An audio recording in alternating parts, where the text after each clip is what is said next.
Hello everyone, this is Dalster and welcome to another music topics video. Today's topic is a bit different than usual as I'm also doing a book review that's connected to the music community. This book is called The Woman in Me by pop singer Britney Spears. Just to give out some information on why she released the book is because of years of being abused in a conservatorship. She tells it in her own words what her life was like in the beginning to how she almost lost her life because of years of being drugged to continue to work and give all her earnings to her family. We also get a closer look at her relationship with Justin Timberlake and some shocking news. Just to give out a disclaimer, this is Britney's life and some of the stuff she says is a little too hard to digest and hear. So if you're not comfortable hearing childhood trauma or abuse, this book might not be for you. Let's start from the beginning as we go through the book together. Britney was influenced by a maid who was singing while cleaning Britney's house back then. She mentions how singing is a way for her to escape to some magical place outside of the world. Britney also talks about her father's side of the family and how he turned out to be the way he is today. Her grandparents Emma Jean and June were not the typical grandparents as June was very controlling like Britney's dad Jamie. Emma Jean, also called Jean in the book, was mentally ill, but June decided to send her to a mental asylum. Like Britney, she had blonde hair and was taking lithium at the asylum. She had lost a baby and decided to take her own life at her child's grave. June pressured Jamie to be a basketball player, even though Jamie did not want to be one. Britney says that towards the end of his life, June was nice to her. He also sent another wife to an asylum before. Britney's mom, Lynn, had a mother from London with an accent. Her grandmother, Lily, married an American GI, which is a soldier from America, and she ended up moving to the US with him. Lily missed London and never returned, as said in Britney's book. Britney tried to intimidate her grandmother Lily's British accent, as Britney liked it. Jamie Spears, Britney's dad, is a raging alcoholic and spent tons of money on alcohol. He owned a gym business back then, but shut down a couple years later. Many of the folks in Louisiana would go to Jamie's gym, as it was a good gym that showed results. In the beginning of the book, Britney talks more about her older brother Brian, whom she has a close connection with within the family. Like Jamie, Brian was pressured by Jamie to play in the basketball team. One day, Brian got into a horrible accident and was lifted from a helicopter to go to the hospital. Britney took care of Brian as his entire body was injured and in a cast.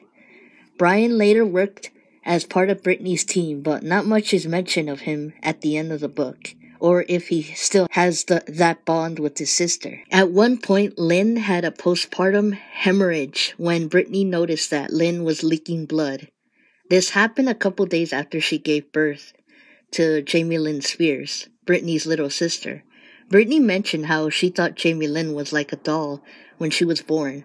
She was very protective of her little sister, but Jamie Lynn would later turn out to be a spoiled brat as Britney's career was starting to take off. Britney and her brother in the beginning were poor and dealt with more of Jamie's problematic behavior. In the book, Britney mentions how Jamie was verbally abusive towards Lynn, but they divorced in 2002 and have been on and off since then. During her school years, Britney was a rebel as she smoked and drank at the age of 13 with her mom, but would do it a couple miles outside of Louisiana. Britney had her first sexual intercourse at age 14, but many people assumed it was Justin, which is not true. Britney got a taste of stardom when she was a kid at Star Search. She said that Ed McMahon, the host, was trying to hit on her as he wanted to be her boyfriend, even though at the time Britney thought boys were gross. Britney joined the Mickey Mouse Club in 1992 with soon-to-be big stars such as Christina Aguilera, Ryan Gosling, Justin Timberlake, and Kerry Russell.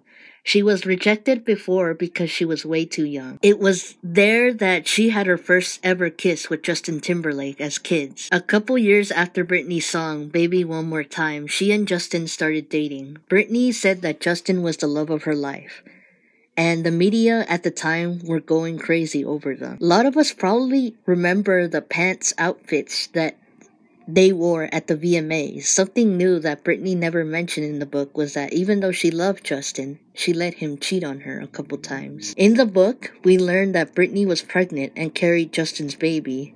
He did not want to be a father, so Britney thought it was best to have an abortion, even though she wanted the baby at first. She had an at-home abortion by taking some medication. Only her, Justin, and her cousin, I think, were there and knew of the abortion at the time. Justin tried to help Britney with the pain by singing to her, but Britney said her body was in so much pain.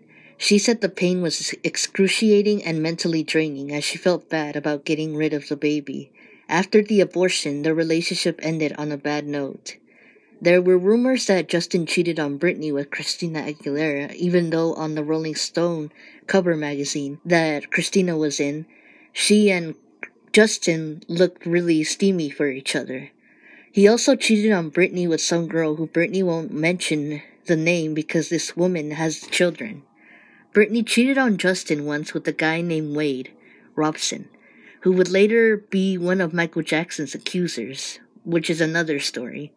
Justin was allegedly not happy about it and breaks up with Britney through text. However, at first we were told that Britney broke it off, not Justin, because of his popular song Cry Me a River, which is a breakup song about Britney breaking it off. They even got a Britney lookalike for the music video of that song. Britney did not take the breakup so well as she and her cousin, or a friend, went out in order for Britney to get a break from everything. While doing an interview for Rolling Stone magazine, Christina said that she wished that Britney and Justin were still together and that Britney and Justin made a good couple. Britney thought it was weird when people spoke against her or for her. With Christina, it was weird and a bit forced that she said that, in my opinion. Britney was in a tight spot while dealing with the breakup with Justin, as she thought that they would end up together forever. Madonna came into the picture and helped Britney find her strength. Eventually, Britney and Madonna kissed in their VMA performance, and to this day, people still talk about it.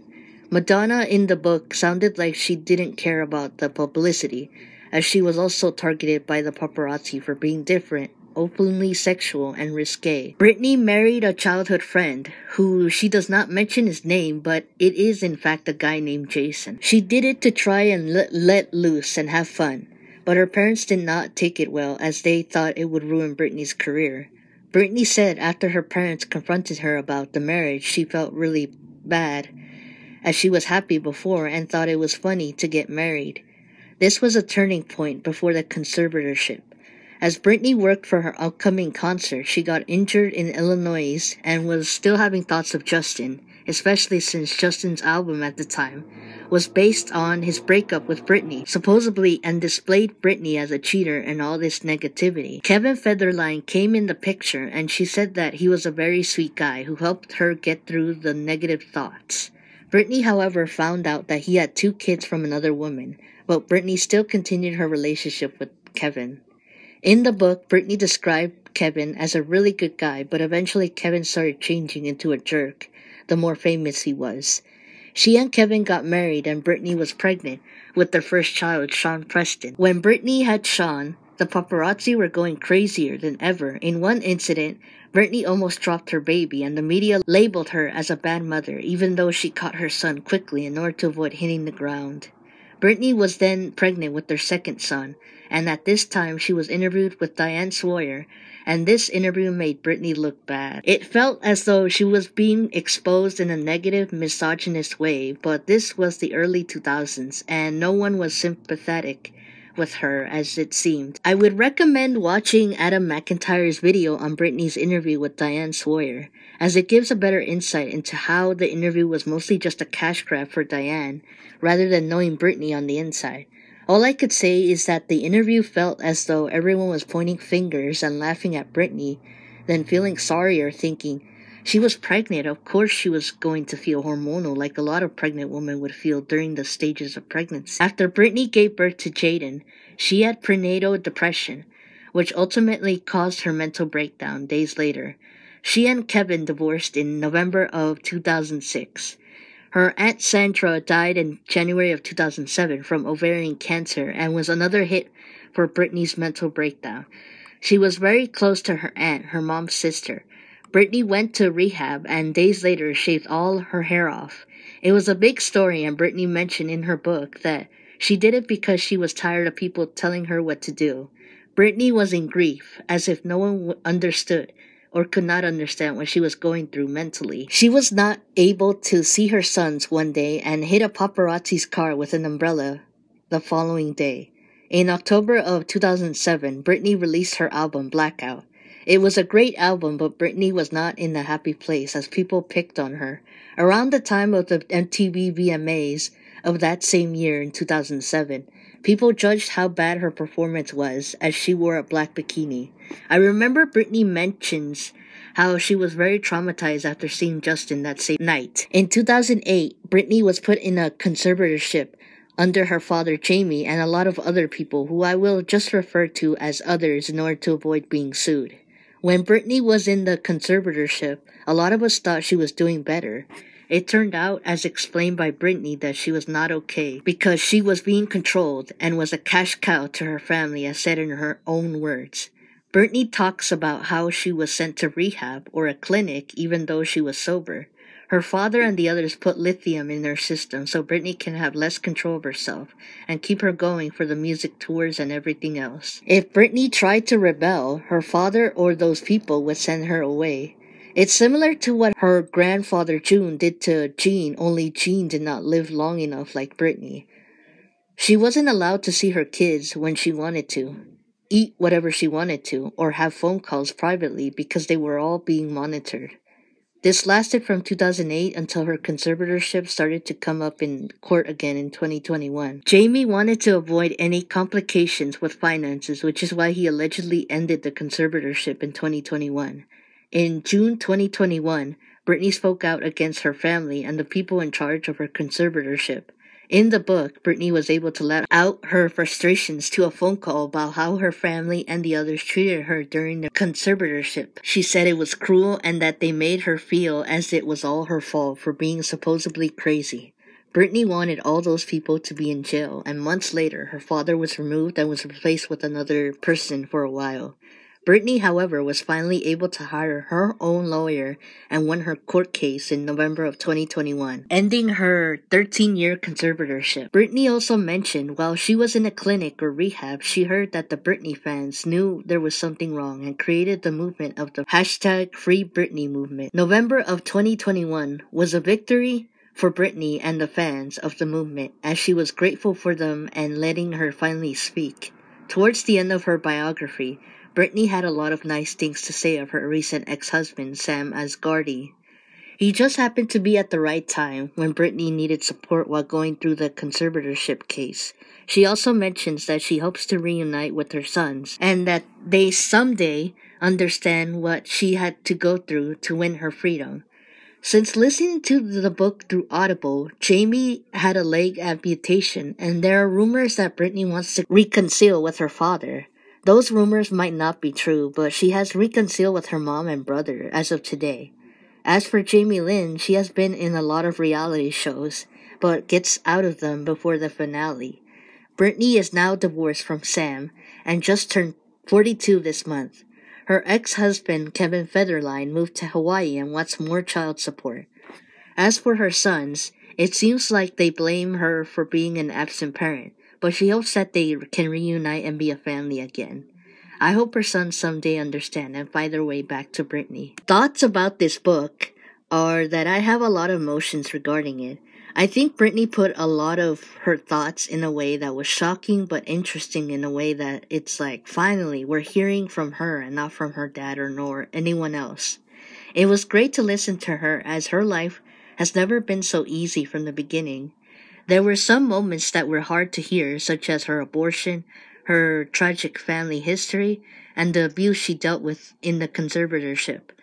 Whether it's true or not, I think her ex-boyfriend Justin was a jerk to her. So I'm at Target and I passed by the Britney Spears book, The Woman in Me, and it's like $23.09 with the 30% discount.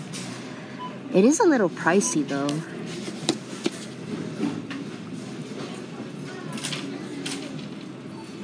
It's like in the beginning of the book, I remember.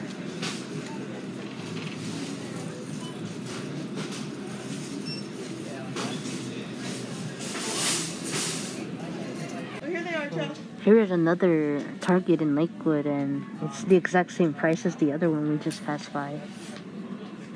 A little pricey though. It's her opinion, but since the whole Janet Jackson thing in Super Bowl, I think it's safe to say that Justin Timberlake profited off humiliating women and has no respect for them.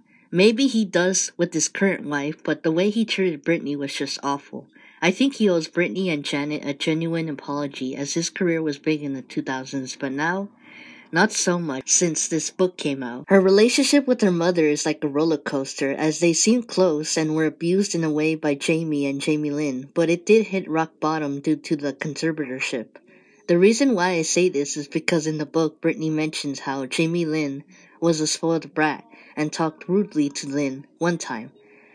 Currently, Brittany and Lynn seem to have patched things up as they were seen in pictures on Instagram hugging.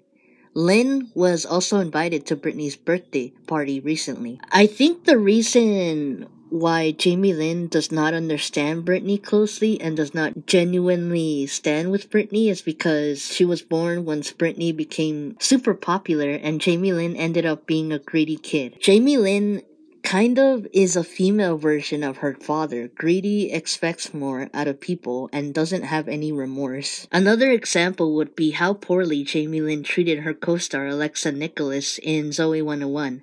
Heck, even Britney apologized to Alexa in the book because of defending her sister, even though her sister lied that Alexa was bullying Jamie Lynn. I learned a lot about Britney that I haven't known in years, as I don't listen to much of her music, but I do feel bad about everything she went through. Whether people want to believe her story or assume she still might be crazy, I believe in Britney and that I wish her the best in life and that she has peace. It was wrong of her father to do what he did to Britney, his own daughter. Sadly, this happens to a lot of child stars being used as cash cows by their parents, and it's really damaging to their child's future. I give this book a 10 out of 10, as it's a must-read for people that love music or an inspirational story. Michelle Williams also did a great job narrating the book for Britney, as there were times that I thought Michelle was Britney, but it was actually Michelle's voice. As a child, I remember how popular Britney was, but wasn't into her music much back then. I thought her life was fun and perfect, but seeing how child stars are, whether it's music or acting, it's a lot darker than I thought. I wish Britney the best in life and happy belated birthday to her. It's always important to hear everyone's side of the story, and I'm glad Britney got a chance to do so. I hope she is on a path of recovery and reconciles with her son someday. But anyway, thank you guys for listening to this video and hearing my thoughts on this review. Let me know what you guys think in the comment section below. But I hope you enjoyed the video. Comment, like, subscribe, and take care of your mental health and everyone around you, and I'll do the same too. Thank you guys, and see you next time. Bye.